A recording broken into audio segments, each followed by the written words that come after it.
स्वागत है आप सभी लोगों का। और आइए आज अपने लोग चतुर्थ बौद्ध संगीत के बारे में जाने कि ये चौथी बौद्ध संगीत क्यों बुलाई गई, बौद्ध संगीतियाँ क्यों आयोजित की जाती थी।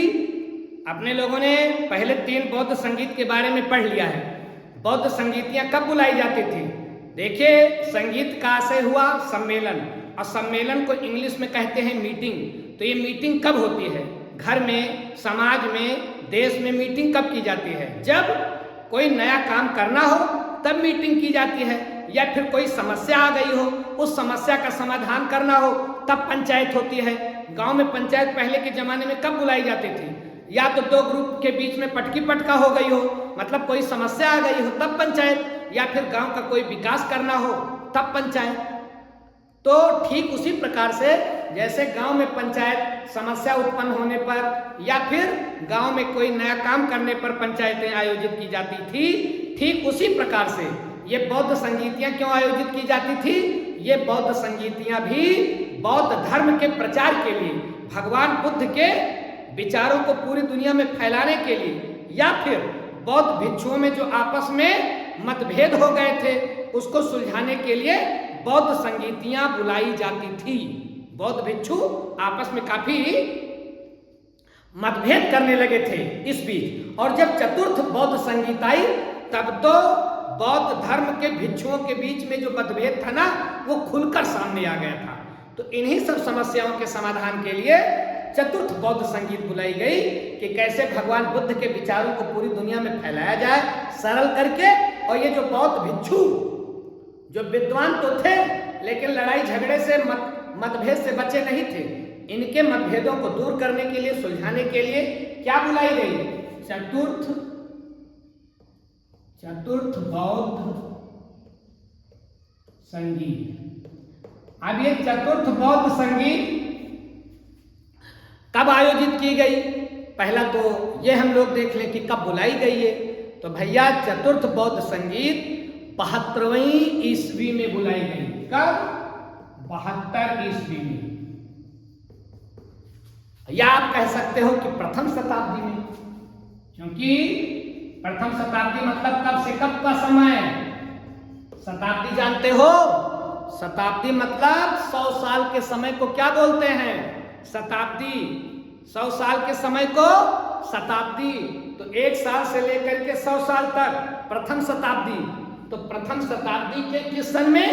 72 ईस्वी में चतुर्थ बौद्ध संगीत बुलाई गई। अब प्रश्न ये उठता है कि जो चौथी बार बौद्ध भिक्षुओं को बुलाया गया, बौद्ध विद्वानों की मीटिंग की गई, ये कहाँ की गई? तो दूसरा इसका स्थान हम लोग देख लें। तो चतुर्थ बौद्ध संगीत कहाँ बुलाई गई? कश्मीर के कुंडल वन में। कहाँ पर? कश्मीर में एक स्थान है कुंडल वन। कश्मीर के, आपसे प्रश्न आएगा चतुर्थ बौद्ध संगीत कहाँ बुलाई गई? तो कुंडल वन। कुंडल वन कहाँ है? कश्मीर में है। अब अगला प्रश्न आता है कि जब चतुर्थ बौद्ध संगीत बुलाई गई तो उस समय कश्मीर का शासक कौन था? किसके संरक्षण में ये संगीत बुलाई गई? तो भैया, उस समय कश्मीर शासक हुआ करते थे कश्मीर के कुषाण वंश के प्रतापी शासक कनिष्क। आप लोगों ने नाम सुना होगा, कनिष्क उस समय शासक हुआ करता था, जिसने इधर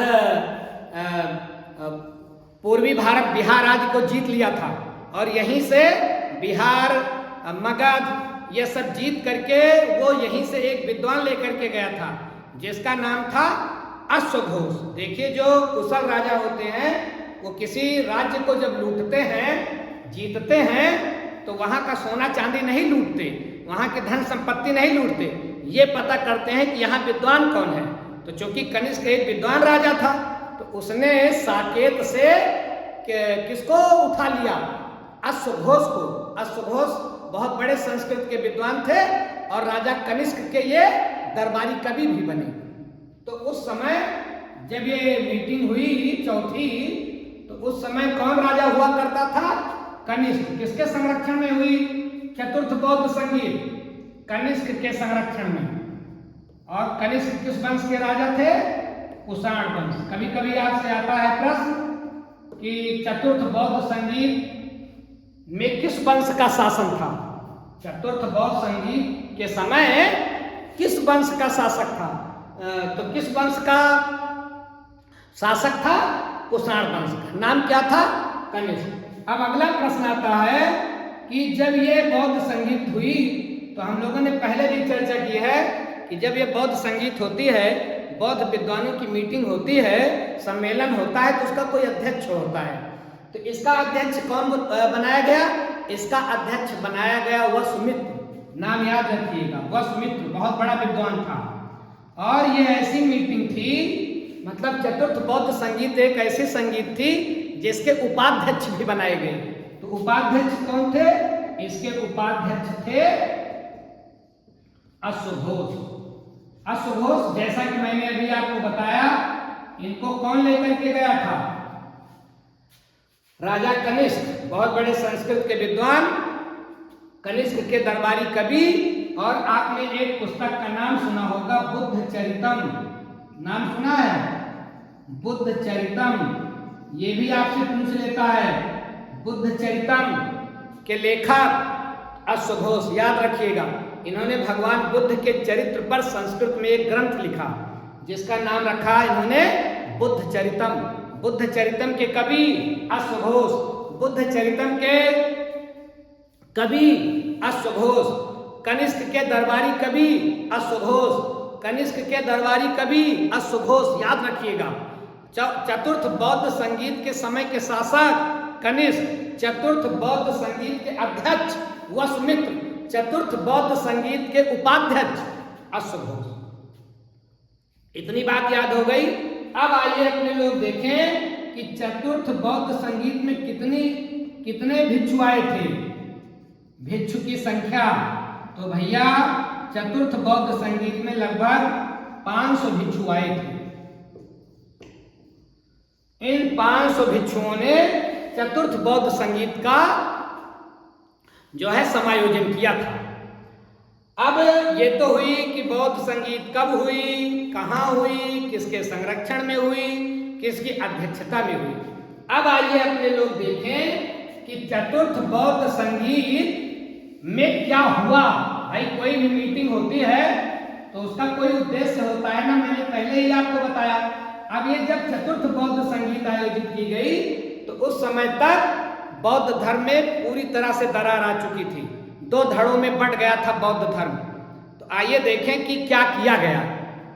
तो चतुर्थ बौद्ध संगीत का पहला तो कार्य ये था कि त्रिपिटक अपने लोगों ने पढ़ा है ना, त्रिपिटक बौद्ध धर्म के उपदेशों का, बौद्ध धर्म के नियमों के को उद्धृत करते हुए 3 ग्रंथ हैं त्रिपिटक। तो त्रिपिटक पर भाष्य लिखवाया गया। भाष्य का मतलब होता है थोड़ा सरल करना। तो त्रिपिटक पर भाष्य लिखवाया गया और उस भाष्य को कहा गया महाविभाषा। त्रिपिटक पर क्या हुआ? त्रिपिटक ग्रंथ को थोड़ा सार्वजनिक रूप से और सरल करने के लिए क्या किया गया? भाष्य किया गया। भाष्य मतलब घबराना नहीं, भाष्य मतलब थोड़ा सरल, जटिल से थोड़ा सिंपल कर दिया गया, कॉम्प्लेक्स से सिंपल कर दिया गया, जटिल से सरल कर दिया गया और उस पर भाष्य लिखवाया गया। उसका नाम रखा गया महाविभाषा और इसको ताम्रपत्र पर उकेरा गया, ताम्रपत्र पर, और किसी स्तूप में सुरक्षित रखा गया। कहा जाता है कि ये महाविभाषा महाभाष्य मिल नहीं पाया है। महाविभाषा नाम का जो भाष्य है ये उपलब्ध नहीं है। हाँ, इसका चीनी संस्करण उपलब्ध है। चीनी संस्करण मतलब चीनी भाषा का संस्करण अवेलेबल है, लेकिन ये मूल जो ताम्रपत्र पर महाविभाषा लिखा गया था ये उपलब्ध नहीं है। और ध्यान रखें कि एक काम और किया गया इसी में, क्योंकि बौद्ध धर्म के भिक्षुओं के बीच खुल करके मतभेद सामने आ गए थे, इसलिए बौद्ध धर्म को 2 शाखाओं में इसी में बांट दिया गया, हीनयान और महायान। आपसे प्रश्न करेगा वह कौन सी बौद्ध संगीत थी जिसमें हीनयान और महायान का बंटवारा हो गया? हीनयान और महायान किस बौद्ध संगीत में बने? चतुर्थ बौद्ध संगीत में। आओ एक मिनट में जान ले हीनयान क्या है और महायान क्या है। यान मतलब यान वाहन और हीन मतलब छोटा, तो जो छोटे वाहन पर चले वो हीनयान है। महायान, महा मतलब बड़ा और यान मतलब वाहन, जो बड़े वाहन पर चले वो महायान वाले कहलाए और जो छोटे वाहन पर चले वो हीनयानवान कहलाए। ये यान जो है हीनयान महायान, आप ये ना समझिएगा कि कोई बहुत बड़ी जहाज है, बहुत बड़ा वाहन है, 3 मंजिला बस है, उस पर जो चले वो महायान वाले बौद्ध धर्म कहलाए, बौद्ध धर्म वाले कहलाए। जो बाइक पर चले वो हीनयान वाले कहलाए, छोटे वाहन पर। नहीं भैया, ये मत अर्थ लगाना। देखिए छोटा वाहन मतलब ये एक ऐसा वाहन है कि जिस पर, इसको आप कह सकते हैं छोटी नाव, एक ऐसी नाव जिस पर आदमी अकेले बैठ सकता है। मतलब ये हीनयान जो संप्रदाय है, ये हीनयान जो बौद्ध धर्म की एक शाखा है, ये बल देती है अकेले उद्धार की, व्यक्तिगत मोक्ष की। व्यक्तिगत, याद रखिए, ये व्यक्तिगत मोक्ष पर बल देती है। ये भगवान बुद्ध के द्वारा बनाई गई। अगर आपसे पूछा जाए कि हीनयान के संस्थापक, तो महात्मा बुद्ध ने ही बनाया था। इन्होंने कहा था भगवान बुद्ध ने कि अकेले अकेले पार हो, किसी दूसरे को पार करने के चक्कर में मत पड़ो, और कोई व्यक्ति किसी दूसरे को पार कर नहीं सकता। इस दुनिया रूपी भव सागर में कोई भी व्यक्ति दूसरे को पार नहीं कर सकता, डूबो भले थे। इसलिए भगवान बुद्ध कहते थे कि हीनयान में सवार होइए, एक ऐसे यान में सवार होइए, ऐसे वाहन में सवार होइए जिसपे आप अकेले पार जा सकें। अर्थात ये जो हीनयान संप्रदाय है, जो हीनयान शाखा है बौद्ध धर्म की, ये कहती है कि व्यक्तिगत मोक्ष पर आप ध्यान दें। भगवान बुद्ध के मूल संदेश को ये मानती है हीनयान शाखा, और मूर्ति पूजा की आडंबर की घोर विरोधी है, क्योंकि ये बुद्ध के मूल सिद्धांतों पर चलती है ना। भगवान बुद्ध के मूल सिद्धांतों को ये मानती है, मूर्ति पूजा का घोर विरोध करती है, आडंबर का घोर विरोध करती है, और व्यक्तिगत मोक्ष पर बल देती है। ये तो हो गया हीनयान, ये अलग हो गए चतुर्थ बौद्ध संगीत में। अब आइए देखें महायान कौन है। महायान मतलब बड़ा वाहन। बड़ा वाहन मतलब बता दिया मैंने, बड़की जहाज नहीं, जहाज से मतलब नहीं है। हाँ, ये समझें कि एक ऐसा संप्रदाय, ऐसे लोग जो सामूहिक, ये व्यक्तिगत मोक्ष पर बल देता है, ये